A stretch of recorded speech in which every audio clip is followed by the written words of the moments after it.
Today I will show you how to fix laptop lagging after unplugging the charger in Windows 11. Step 1. Open Control Panel.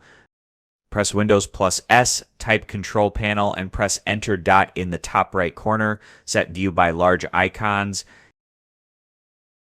Step 2. Go to Power Options. Click on Power Options. Select the current power plan. Click Change Plan Settings next to it. Click Change Advanced Power Settings. Step 3. Adjust Processor Power Management. In the Advanced Settings window, find Processor Power Management. Click the plus icon to expand it. Expand System Cooling Policy. Under On Battery, change Passive to Active.